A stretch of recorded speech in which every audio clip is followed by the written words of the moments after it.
Welcome back to World of Light. So, in today's episode, we are heading away from the base and towards the forest.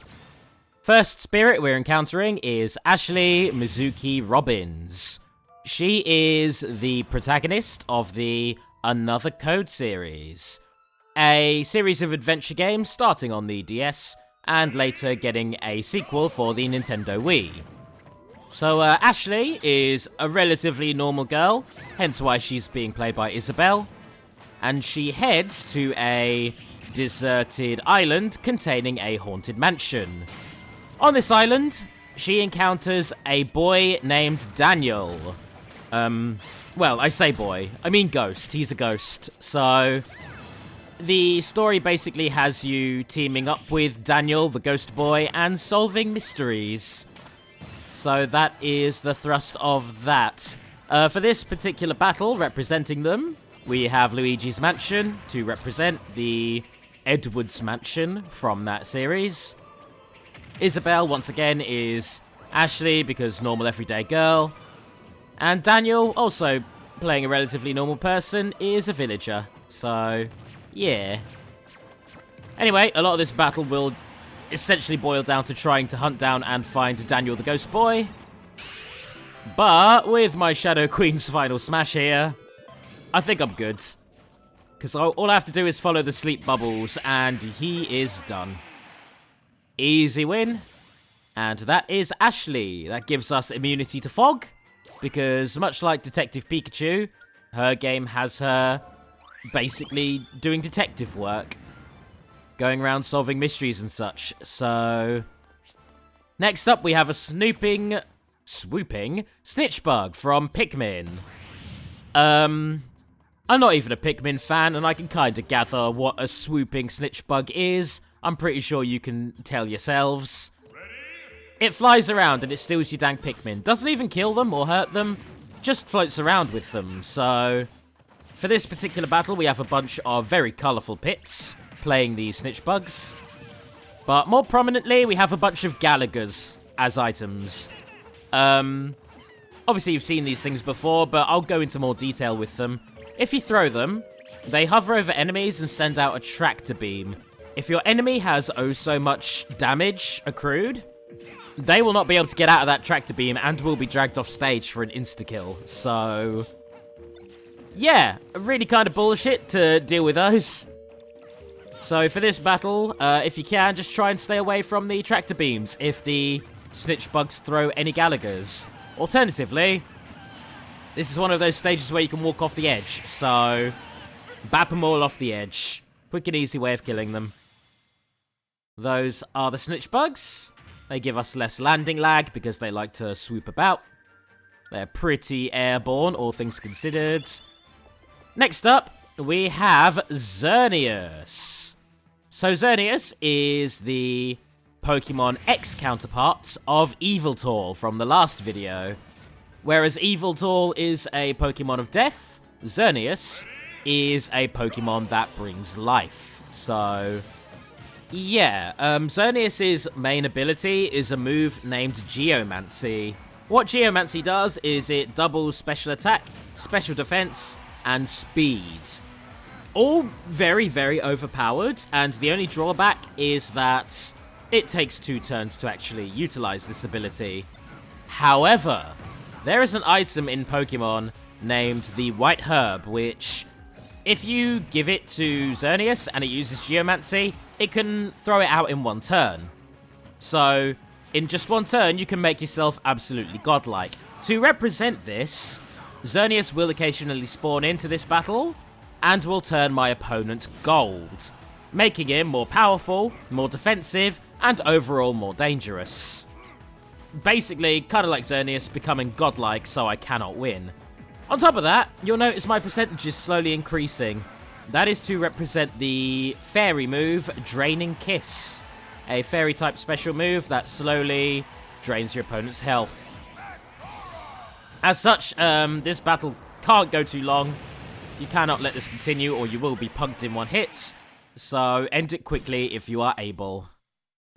And there is Xerneas, everyone's favourite deer, tree god Pokemon. Honestly, I much prefer Yveltal. I just think it's a way cooler Pokemon, but anyway, in this treasure chest, we have a bunch of spirit points, and down here, not there, we have Verity, the goddess of nature, from Kid Icarus Uprising. This battle is almost entirely based on Chapter 11 of Uprising, where there are two warring human factions fighting around a fortress, and Verity, who just fucking hates humanity and finds them to be an affront to nature, basically nukes them and kills them all. So that's the kind of person that Verity is. And in this battle, we are basically assuming the role of one of those humans. We have only 1 minute to put down Verity here and end this battle. Otherwise, the actual Verity will appear in the background of this stage, and whereas she would usually drop the bomb and reshape the stage, in this particular battle, you die.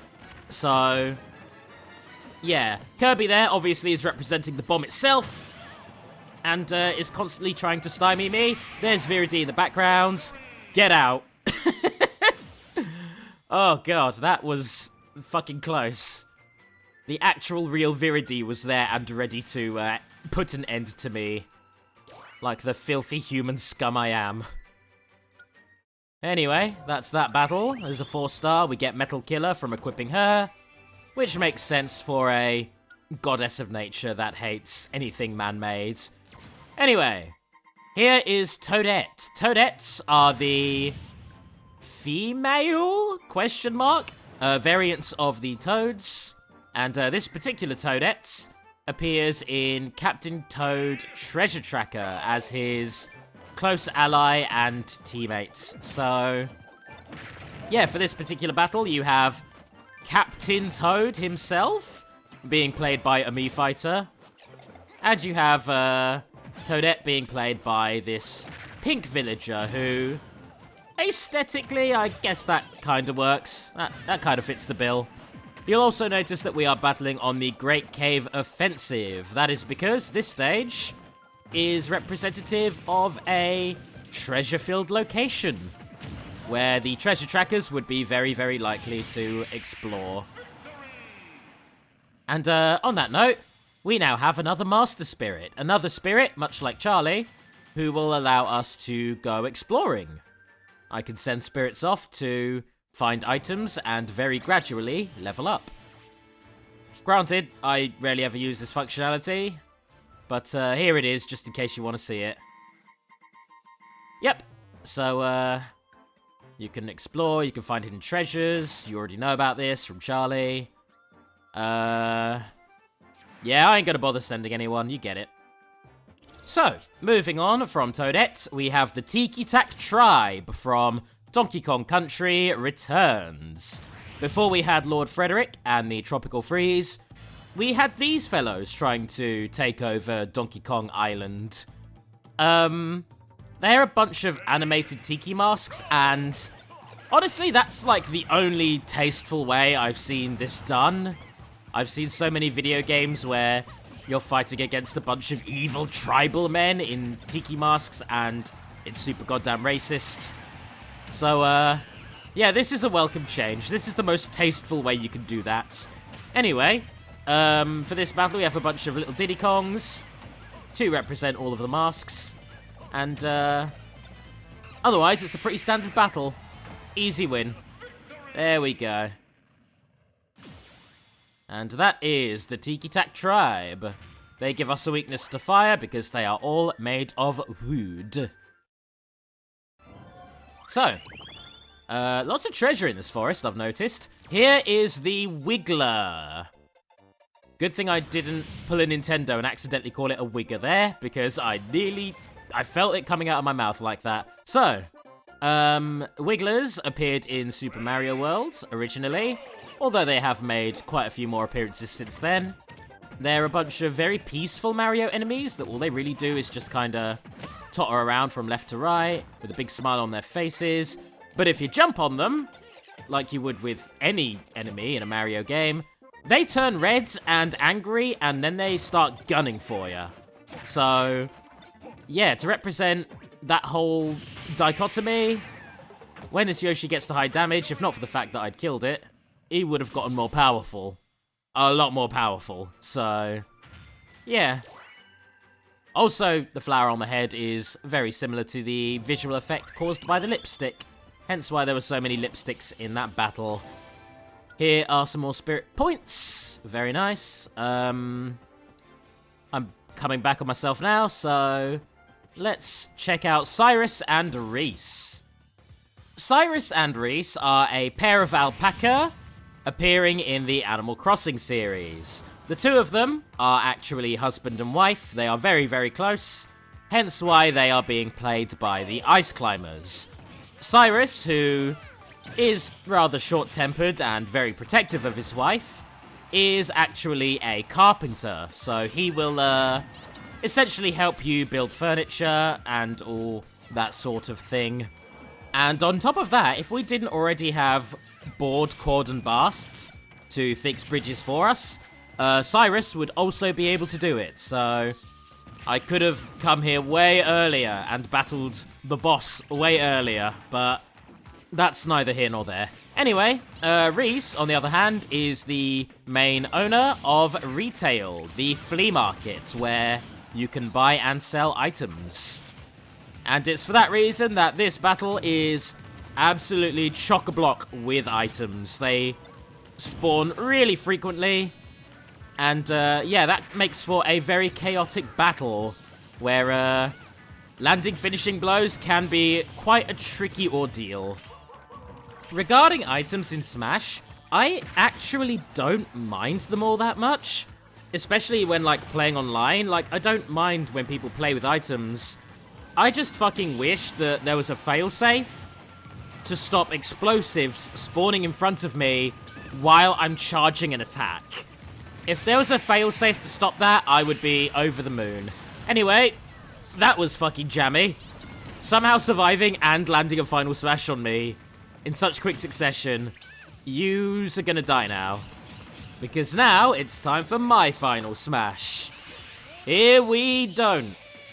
Okay, that was a whiff. Let's try that one more. Fuck. Alright, you need to be incredibly dead now. I am very tired of you not being dead. Get out, Reese. Ah, there we are. We get the Ore Club, a very powerful item, by equipping them. And if we didn't already have the Fire Emblem Boys, we could also start fixing some bridges. So, good spirit. Very good spirit. Here, we have a very interesting character. Introduced in Smash Bros. 4, we have the Duck Hunt Duo. Although, their name is kind of a misnomer, they are actually a trio.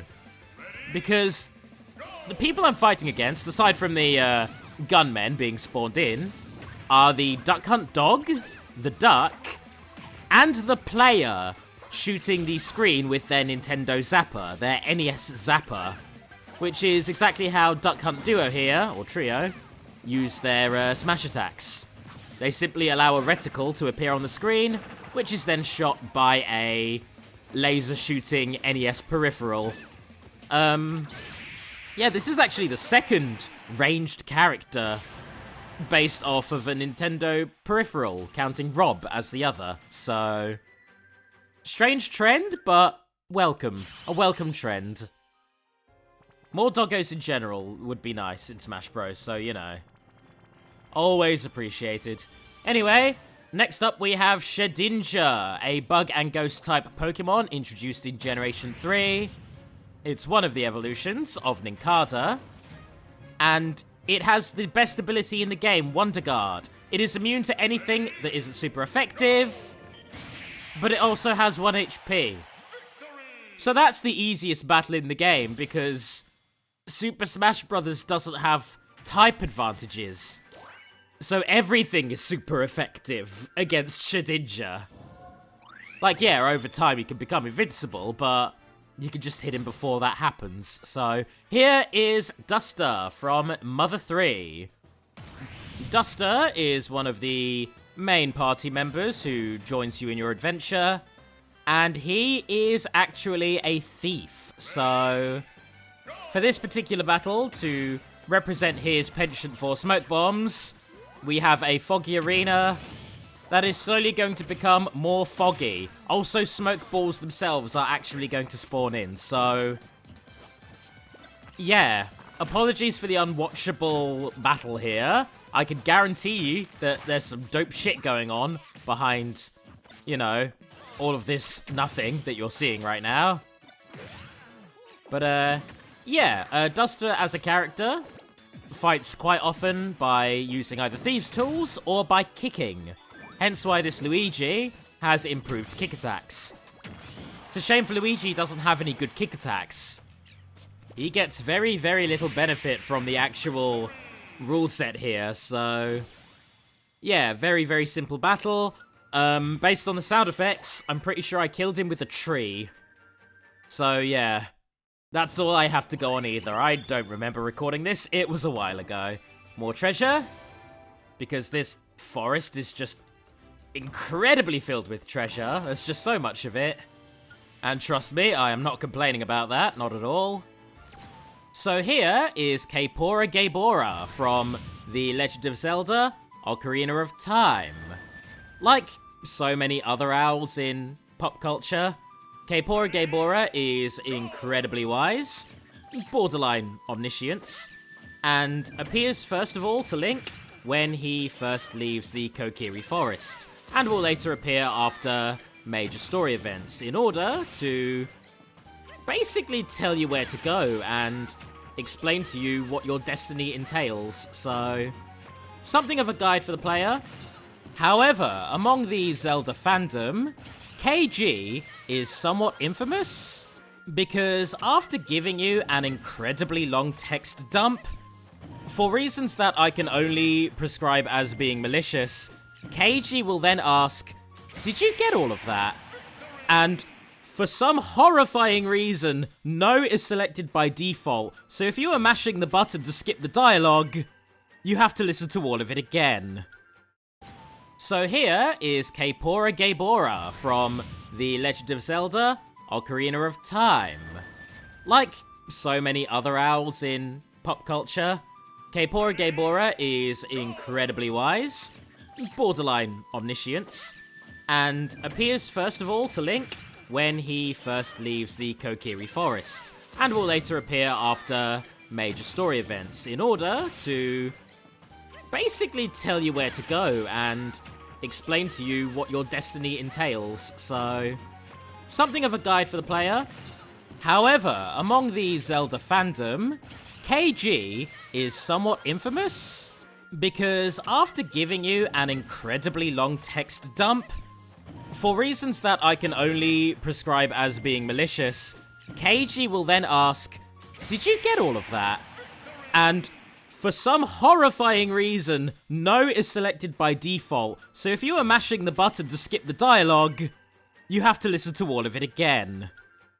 Honestly, it's one of the biggest trolls in video gaming history, but anyway, here is Soren from Fire Emblem Path of Radiance and Radiant Dawn. In those games, Soren is one of the Grail mercenaries, and one of the closest friends of Ike, as well as his military advisor, so yeah, he's got his book smarts, which I guess you need to have when you're a Dark Mage, and out of all the Dark Mages in Path of Radiance and its sequel, Soren is the one most in tune with wind magic, so for this battle we have a green Robin to represent the green wind affinity of magic, and he has more penchant for using Elwind than anything else. As a character, Soren is kinda brooding and dark and miserable, but it all kinda gets explained as you grow more of a bond with him. He is basically part Lagoose, or part furry, I guess, and that means he is subject to abuse and prejudice, so yeah, that kind of manifests in him becoming kinda angry. Kind of an angry little man, but still a good teammate, and a decent guy when you get to know him. I don't know why that felt like I was giving out his dating profile, but it did. So, moving on. I have come back on myself. I am back in the town again. I still can't get in that gate. Can't do that yet, so I am going to instead find a way over to this spirit. This right here is Komurasaki from Forest of Beginnings, a Super Famicom interactive story game based off of old Japanese folklore. So, in this game, Komurasaki here is part of a forest-dwelling tribe of yokai, and her ambition, overall, is to stop deforestation. So, this battle, in its representation, is really goddamn clever. You have a villager who will plant trees and then cut them down to show that cycle of deforestation. And you have a Ness who wields psychic powers to represent the mystical nature of a yokai. As does the foggy background with the foresty level. So, very cool, very clever. I like that battle quite a bit. And before we take on that building, we have to battle against Mallow. Mallow is the protagonist of Pull Blocks, or Pushmo, as it is called in the US. This was a 3DS block-pushing puzzle game, in which this very cute and doughy sumo would essentially need to rescue a bunch of kids, all of whom find themselves trapped in a bunch of blocky structures. So, yeah, you had to do a lot of pushing and pulling to rescue them, and the aesthetic of the game is strikingly similar to Paper Mario, hence the level choice. That is Mallow, who makes us very heavy, because he is sumo. He may be cute and doughy, but he's still a sumo. He's still got that muscle weight, so...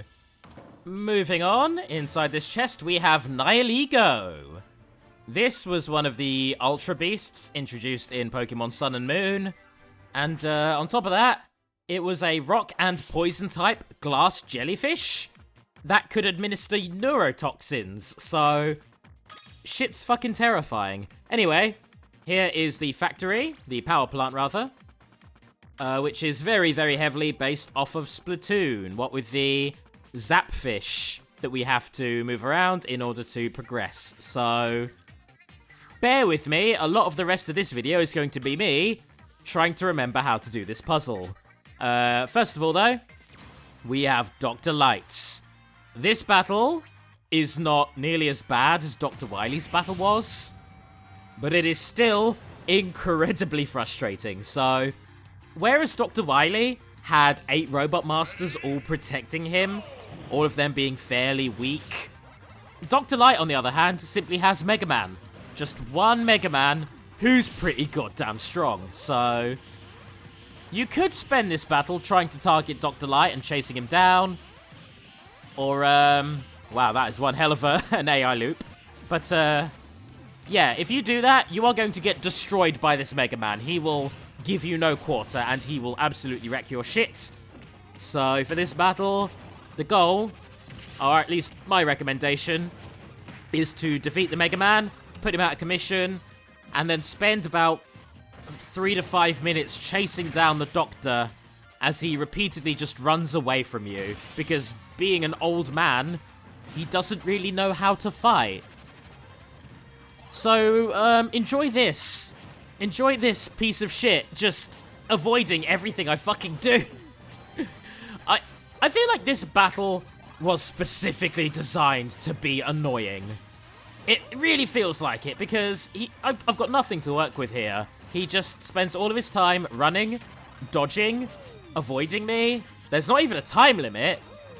So, this is just to waste my time and nothing else. I cannot die anymore. And, yeah, I'm starting to feel a bit like Dr. Wily now. I'm just kind of frustrated with Light. I'm sick of his shit, so yeah. But getting more into him as a character, I suppose, because what more is there to talk about now? Dr. Light is the creator of Mega Man, and also many of the Robot Masters, since Dr. Wily did in fact reprogram them and repurpose them for his own machinations. And within the Mega Man games, Dr. Light was something of a mentor and father figure to Mega Man. So, yeah, ultimately he's a very cool dude. Really, really nice to have around. And in the Mega Man X games, he actually provided his final great creation, X, with a bunch of support and advice by means of hologram. Which makes sense considering that X was only unleashed onto the world about 1,000 years after Dr. Light's eventual death. So, yeah, ultimately he's a great guy. Super nice, chill dude. I do not care to fight him again. I am glad I do not have to do that battle anymore, because holy goddamn, that was rough. So, that cuts off our way back, so I might have to rectify that later. There's like 2 ways to get over to this right area, which I know is the ending of the place, so... oh, fuck it, I'm just gonna do a battle. Here is Victini. Victini is a Generation 5 mythical Pokemon, and it is the Pokemon of victory. Victini's gimmick is that it always wins, so I'm gonna go ahead and prove its whole gimmick wrong, despite this otherwise very difficult battle, so, I just need to get in my jabs and not get fucking bodied by that final smash. Holy shit, I'm nearly dead already. Oh, I'm gonna die. I'm gonna fucking die. Oh. Oh. Okay. Well, yeah, that was entirely according to plan, you see. I meant to do that from the outset, from the very beginning. And, anyone who says otherwise is a filthy, dirty liar who will be hearing from my solicitor. So, yeah, that was Victini. Gives us possibly the best ability a spirit can give you, which is Hyper Smash attacks. He can make me hit real hard. And Lord knows that is a quick and easy way of burning through this campaign, by hitting everything really goddamn hard. So, let's explore more of this factory. Next up we have Dedenne. Oh, hi Dedenne. Dedenne is a Generation 6 Pokemon, introduced in X and Y. It is an electric and fairy type, and it is possibly the most underwhelming of the Pikachu knockoffs, being a Pikachu hamster gerbil, essentially. Otherwise, nothing more to it than that. It's a very simple Pokemon. So, yeah, to represent it, we have the Pokemon Stadium, we have an electric floor, we have Dedenne itself, spawning in from Pokeballs, and we have Pichu, just a little weaker Pikachu, standing in for Dedenne. The one thing I like about Dedenne is its wonderful name. It's really fun to say. The voice actors for the Pokemon anime around that time must have had a goddamn ball. Dedenne. Anyway, next up. Okay, can't get to that spirit till I get another Zapfish, but I did see one loose up at the top. So, here is Susie. Susie is one of the 2 central antagonists of Kirby Planet Robobots. She is actually the long-lost daughter of President Holtman. However, Holtman himself, the main invader of Popstar, does not recognize her as his daughter, and instead hires her as a secretary, because he feels a mysterious familiarity to her. So, that's already quite tragic, and as such, Susie's personal goals are to basically betray her father, turn against him. Although this doesn't go well, because she ends up nearly causing the apocalypse, a robo-apocalypse, which Kirby has to solve. So, yeah, by the end of the game, she becomes a little bit more of a heroic figure. Now, for this battle, we are battling on the Halberd, which itself does play a big part in Robobot's story. And we are battling a Metal Meta Knight. The Metal Meta Knight is representative of the character Mechanites, who Susie does summon at one point to fight against you. And Susie herself, being Holtman's secretary, was being played by Isabelle. So yeah, that is Susie for you. Pretty cool character, all things considered. And moving on, we have Electro Man, one of the original Robot Masters from the original Mega Man. Arguably, the hardest Robot Master in the game, if you don't come at him with his weakness, the Cutman Blades. So, yeah, this is a relatively hard battle, all things considered. The electric floors definitely don't help, so I had to put on immunity to those. And, yeah, he's being played by a particularly frustrating Pikachu right now, who is quite happy to flit around and throw electricity all over the shop. So, yeah, just gotta land those good attacks in, try and get my finishing blows on, and if Pikachu's recovery wasn't so fucking fantastic, that would have been a pretty solid win. So, one more blow should do it. One more clean hit. I just need to fucking... Okay, just... Oh, you need to die. Fuck you. 10 HP, just die. There we go. Got him. Got him eventually. That is Electro Man. As far as Robot Masters go, his functionality is pretty obvious. Since they're all construction robots, he's the one who would help be the electrician. So, we have another Zapfish now, which is great. And with that extra Zapfish, we should be able to go back and acquire that fighter there. Just trying to figure out in my head, where do I need to go? Do I take that one, put it down here? Yes, and then what I can do is I can take that one in the middle, put it back when I'm done with it, obviously, but that will allow me towards the fighter. There we go. Puzzle solving. And all that was for Pichu. Alright, well, Pichu is the pre-evolution of Pikachu and was introduced in Smash Bros. Melee as a joke character. Pichu's gimmick is that it is smaller and weaker than Pikachu and will actually harm itself when it does electric attacks because it doesn't know how to use them properly yet. So, Ultimates had a very different response with Pichu. Pichu in this game is the ultimate glass cannon. Pichu's combo and damage potential in this game are fucking absurd. But it can die at low percents and it can get bodied with a few clean hits. So, yeah, Pichu is the most all-or-nothing character in this game. And, yeah, as a Pokemon, Pichu was introduced in Generation 2 as one of the baby Pokemon. The Pokemon who helped to introduce Gen 2's breeding mechanic. Baby Pokemon are fucking terrible and useless and bad, but what they do is they incentivize you to breed Pikachu because it helps to expand Pikachu's move pool. So, yeah, a very strange choice for Melee, I must admit. But, just look at it, it's so fucking cute. How can you say no to Pichu? It's so fucking cute, though. That's like the one thing that Super Smash Bros. Brawl and Smash 4 were seriously lacking in. Aside from air dodges, they had a serious Pichu deficiency, and I'm glad it has been remedied. So, yeah, moving on. We can now progress further into this factory. Or power plant. I keep calling it a factory. Same thing. So, we have a treasure chest here that I definitely want to get. I'll be taking that. That is Auto. Auto is one of Dr. Light's robots, introduced in Mega Man 7. And, he drives the car. That's all he does, he drives the car. He's the automobile driver. He is a robot chauffeur, so yeah. Anyway, what else do we have around here?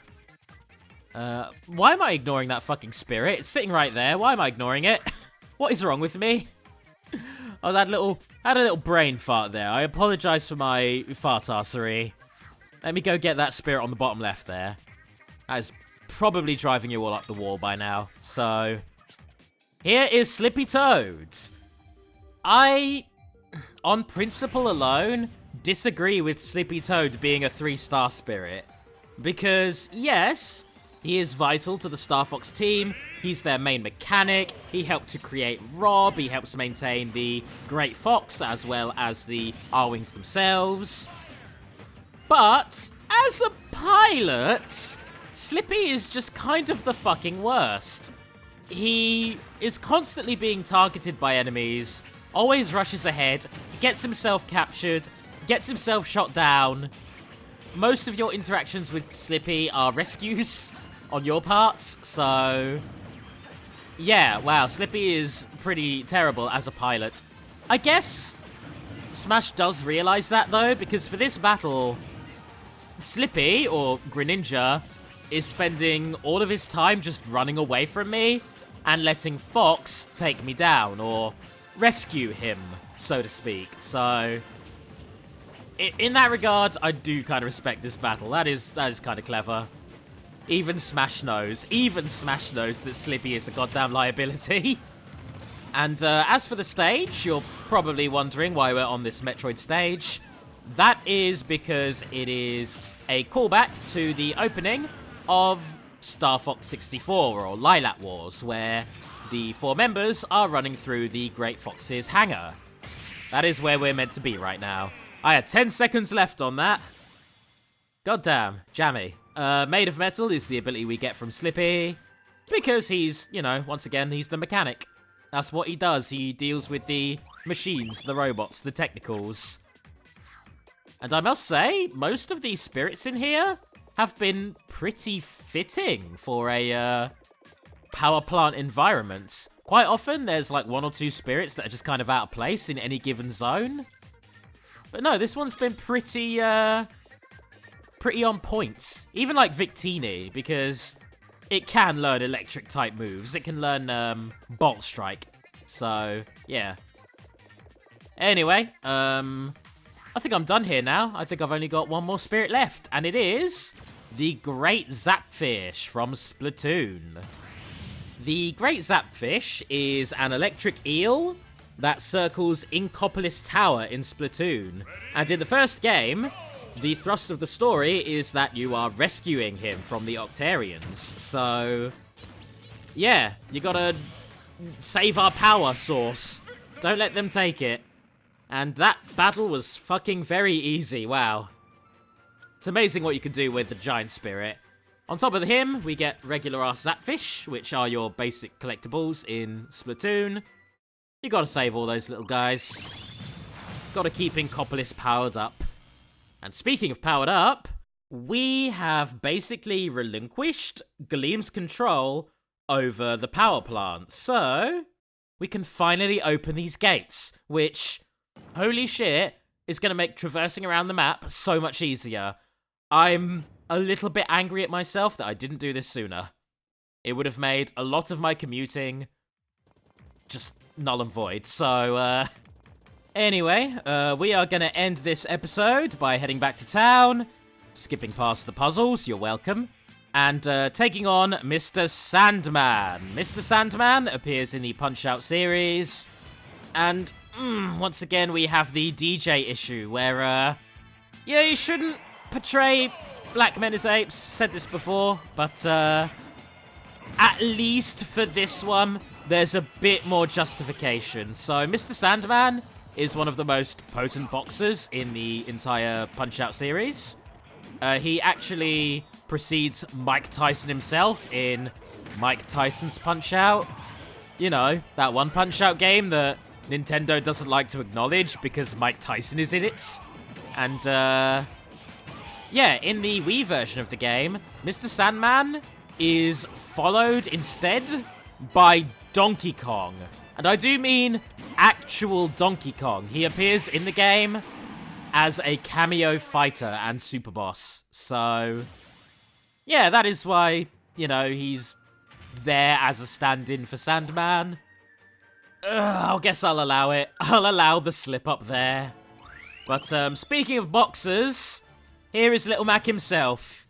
Everyone's favourite little punchy boy, the main protagonist of the Punch-Out games, which, for anyone who somehow hasn't figured it out, are a bunch of boxing games. Little Mac as a character is very interesting. On the grounds, He is the strongest character in the game, one of the fastest. He has a counter. He's straight up goddamn devastating. He is really dangerous in the right hands. However, in the air, he is hot garbage. He can't do shit. So knock him in the air and he is fucked. That is Little Mac for you. He's a boxer, but he fights like an actual realistic human boxer. So if you fight him in the air where he has no core strength, he can't do anything to stop you. And that's kind of fantastic, so yeah. Anyway, we do have a couple of summons to do before we finish today. First of all, if we take Duster from earlier, you know, the thief character, and upgrade him with a support core, we can get a slightly more potent thief. We can get Nabbit from the new Super Mario Bros. Games. A little bunny thief who you would often be required to chase down and capture. There he is. He gives us item gravitation because he likes to steal shit. So that is Nabbit for you. More prominently, we can get Proto Man. By putting together Dr. Light and Roll, we can get the original prototype of Mega Man. Where he fell short is that his free will essentially led him to run away and become a rogue agent. Oh no! He's gonna blast President Lincoln! Ha! I knew you'd risk yourself for Mr. Lincoln. In combat, Proto Man is really similar to Mega Man, his main difference being that he also wields a shield in order to block projectile shots, which... Why doesn't Mega Man have that, Dr. Light? That seems like an oversight. Anyway, by putting together Wrinkly Kong with her husband, we get Cranky Kong, the bitter, decrepit old version of the original Donkey Kong, who spends all of his elderly years telling the new Donkey and Diddy to get good, scrubs.